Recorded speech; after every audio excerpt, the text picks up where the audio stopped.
சென்னை பனையூரில் உள்ள தாவேக் அலுவலகத்தில் விருப்ப மனு பெறுவதற்கு ஏராளமானோர் குவிந்த நிலையில் தடுப்புகள் அமைக்கப்படாததால் குடியிருப்பு வாசிகள் பாதிக்கப்பட்டனர். வீடுகளுக்கு முன்பு பலர் வாகனங்கள் நிறுத்தி இருப்பதாகவும் தங்களால் வாகனங்களில் வெளியே செல்ல முடியவில்லை என்றும் அவர்கள் குற்றம் சாட்டினர். இந்த விவகாரத்தில் காவல்துறை நடவடிக்கை எடுக்கவில்லை என்று கூறியவர்கள் தாவேக் அலுவலகம் முன்பாக வாக்குவாதத்திலும் ஈடுபட்டனர்.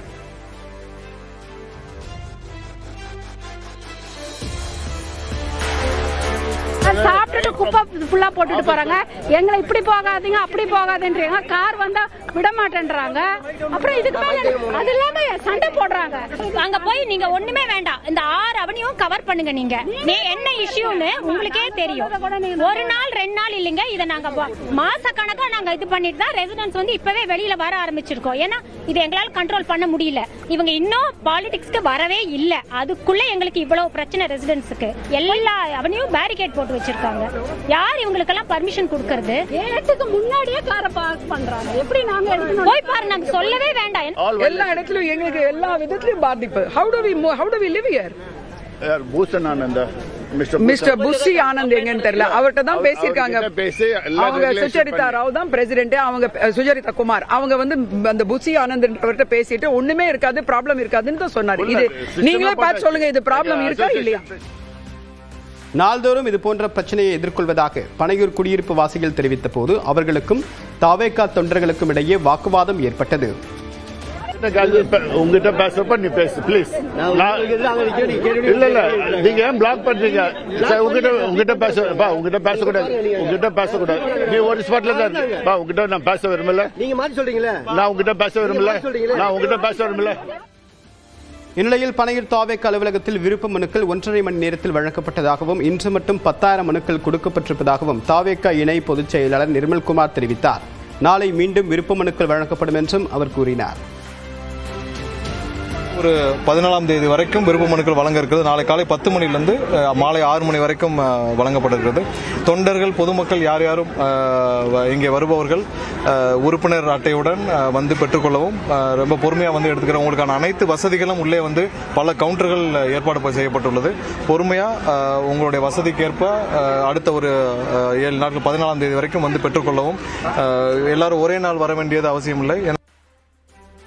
அதிமுகவை பாஜகவிடம் அடமானம் வைத்துவிட்ட எடப்பாடி பழனிசாமிக்கு தமிழ்நாட்டு மக்களின் நலன் மீது அக்கறை இல்லை என்று இந்து சமய அறநிலைத்துறை அமைச்சர் சேகர்பாபு தெரிவித்திருக்கிறார். நியூஸ் 18 தமிழ்நாடு தொலைக்காட்சிக்கு பிரத்யேக பேட்டியளித்தவர் இவ்வாறு கூறியுள்ளார். 125 நாள் வேலைவாய்ப்பு திட்டத்தை தமிழக அரசு சீர்குலைக்க முயற்சிப்பதாக எதிர்க்கட்சி தலைவர் குற்றம் சாட்டியிருக்கிறாங்க. எப்படி பார்க்குறீங்க?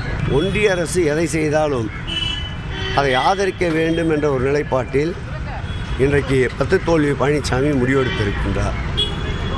ஒரு இயக்கம் என்று பார்த்தால் ஒரு தேர்தல் அறிக்கையை இதுவரையில் அரசியல் வரலாற்றில் ஒரே முறை அறிவித்துத்தான் பார்த்திருப்போம். 10 பகுதிகளாக பிரித்து தேர்தல் அறிக்கையை அறிவிக்கின்ற 10 தோல்வி பழனிசாமியுடைய நிலைப்பாடு இப்படி இருக்கின்றது. தமிழக மக்களுடைய நலனை பற்றி அவருக்கு கவலை இல்லை. அந்த கட்சியை முழுமையாக அமித்ஷாவிடம் அடமானம் வைத்து விட்டார். எங்களுடைய முதல்வரை பொறுத்தளவில் உறவுக்கு கை கொடுப்போம், உரிமைக்கு குரல் கொடுப்போம். அந்த திட்டத்தில் மக்கள் பாதிக்கப்படுகிறார்கள். ஆகவே அதை எதிர்த்து குரல் கொடுக்கின்றார். ராயபுரம்ல நேற்று நடைபெற்ற பொதுக்கூட்டத்தில் முன்னாள் அதிமுக அமைச்சர் ஜெயக்குமார் வந்துட்டு 2021 தேர்தலில் வந்துட்டு ஏமாற்றி விட்டீர்கள், தொடர்ந்து வரக்கூடிய தேர்தலையும் நான் அந்த பகுதியில் தான் போட்டியிட போகிறேன் அப்படின்றாங்க. போன முறை அவருடைய பதில் எப்படி இருந்தது, இந்த முறை எப்படி இருக்கிறதுன்னு நீங்களே சீர்தூக்கி பாருங்கள். போன முறை என்ன சொன்னார் என்றால், எங்கள் முதல்வரை போட்டிக்கு அழைத்தார். எங்கள் முதல்வர் திருவொற்றியூர் நடந்த கூட்டத்திலே அறிவித்தார், உனக்கு போட்டி சாதாரண ஒரு தொண்டனை நிற்க வைத்து மண்ணை வைப்பேன் என்று. இந்த முறை அடக்கமாக நிற்பேன் என்று சொல்லியிருக்கின்றார். நிற்கட்டும்.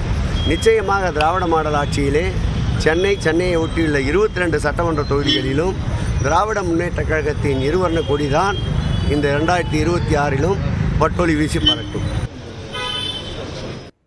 சட்டப்பேரவைத் தேர்தலில் திமுகவிடம் கூடுதல் தொகுதிகளை கேட்போம் என்று தமிழக வாழ்வுரிமை கட்சியின் தலைவர் வேல்முருகன் தெரிவித்திருக்கிறார். நியூஸ் 18 தமிழ்நாட்டுக்கு அவர் அளித்த பிரத்யேக பேட்டியை தற்போது பார்க்கலாம். உங்களுடைய முடிவு எடுக்கப்பட்டு விட்டதா? எப்பொழுது அறிவிப்பீங்க? இல்லை, என்னை பொறுத்தவரையில் தங்களை சந்திக்கின்ற இந்த நிமிடம் வரையில் நாங்கள் திமுக தலைமையிலான மதச்சார்பற்ற ஜனநாயக முற்போக்கு கூட்டணியில் நாங்கள் இடம்பெற்றிருக்கிறோம்.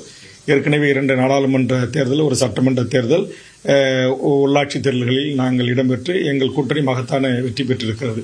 ஆனால் அதே நேரத்தில் எங்கள் கட்சியினுடைய 99.9% கட்சியினுடைய எண்ணம் என்பது நமக்கு கண்டிப்பாக நமக்கு கூடுதல் இடங்களை திமுக தலைமை தர வேண்டும். குறிப்பா வட மாவட்டங்களில் அதிக வாக்குகள் வைத்திருக்கக்கூடிய வகையில வேல்முருகன் அவர்கள் மிக முக்கியமான ஒரு இடத்துல இருக்கிறீங்க.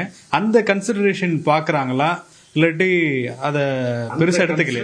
இல்ல, அந்த கன்சிடரேஷனை கண்டிப்பா திமுகவின் தலைவர் மறைந்த முத்தமிழறிஞர் கலைஞர் அவர்கள் கடந்த காலங்களில் பார்த்திருக்கிறார். அதே போன்று அவருடைய மகனாக இருக்கிற இன்றைய தமிழ்நாட்டுடைய முதலமைச்சர் முத்துவேல் கருணாநிதி ஸ்டாலின் அவர்கள் கண்டிப்பாக பார்ப்பார்கள் என்று நான் கருதுகிறேன்.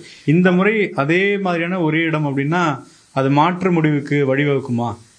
இல்ல, அதுதான் நான் ஏற்கனவே உங்களுக்கு சொல்லிட்டேன். அதாவது எங்களை பொறுத்தவரையில் ஒரு இடத்தை பெற்றுக்கொண்டு இந்த தேர்தலை சந்திக்க கூடாது என்பதுதான் எங்கள் கட்சியினுடைய பெரும்பான்மையினுடைய கருத்தாக இருக்கிறது.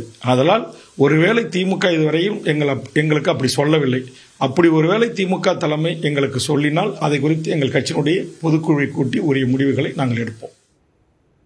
சட்டமன்ற தேர்தலில் பாஜகவை சுமந்து வரக்கூடிய அனைத்து கட்சிகளையும் தோற்கடிப்போம் என்று இந்திய கம்யூனிஸ்ட் கட்சியின் மாநில செயலாளர் வீரபாண்டியன் தெரிவித்திருக்கிறார். நியூஸ் 18 தமிழ்நாடு தொலைக்காட்சிக்கு பிரத்யேக பேட்டியளித்தவர் எத்தனை முனை போட்டி வந்தாலும் திமுக வெற்றி பெறும் என்றும் கூறியுள்ளார். சார், இந்த தேர்தலில் எது மிக முக்கியமான மையப்பொருளா இருந்து இந்த தேர்தல் களமாடும் நினைக்கிறீங்க சார்? இந்திய ஜனநாயகத்தை சுற்றி வளைத்திருக்கிறது பிஜேபி. நமது ஜனநாயக விழுமியங்கள் சிதைக்கிறது பிஜேபி. பிஜேபி பேராபத்து. கட்சிகள் தோற்கலாம், வெற்றி பெறலாம், ஆனால் ஜனநாயகம் தோற்றுவிடக்கூடாது. பிஜேபி காலூன்றினால் ஜனநாயகம் தோற்றுவிடும். எனவே பிஜேபியை முறியடிப்பதுதான் பிரதானமாக இருக்கும். பிஜேபி சுமந்து வருகிற எல்லா கட்சியும் நாங்கள் தோற்கடிப்போம். திமுக தலைமையிலான எங்கள் கூட்டணி வெற்றி பெறும். 4 அல்ல 8 அல்ல 10 முறை எத்தனை முறை போட்டி ஏற்பட்டாலும் திமுக தலைமையிலான எங்கள் கூட்டணி வெற்றி பெறும்.